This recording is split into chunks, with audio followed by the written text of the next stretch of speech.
وفاقي حکومت د یوې اونۍ لپاره د پټرولو او ډیزلو بیې لوړې کړې دي. د نوې پریکړې له مخې د پټرولو په 1 لیټر بیه کې 14 روپۍ او 13 پیسې او د ډیزلو په بیه کې 14 روپۍ او 80 پیسې زیاتوالی شوی دی.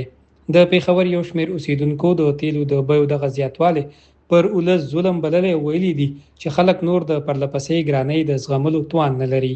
ټول بس ورځ په ورځ ګرانېږي. حکومت له پکار دی چې لږ ریلیف راکړه. حالانکې ارزانېږي دومره نه چې ارزانېږي میاشتې میاشتې څو څومره کوي ګرانېده سپین ډشه سهار راپسې ګران وي. دا ظلم دی. پکار دی دا ظلم بند شي او عوام دې نورو ډېر مشکلاتو سره مخ.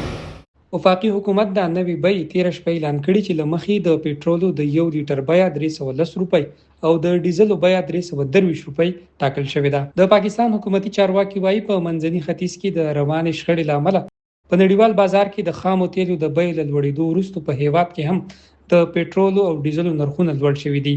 د یادونې ده چې په منځني ختیځ کې د کړکېچ له پیل راسي پاکستان څو ځله د تیلو بیې لوړې کړي او راکمې کړي دي، خو د حکومت دغه پریکړې هر ځل د عامو خلکو له سخت غبرګون سره مخ شوي دي.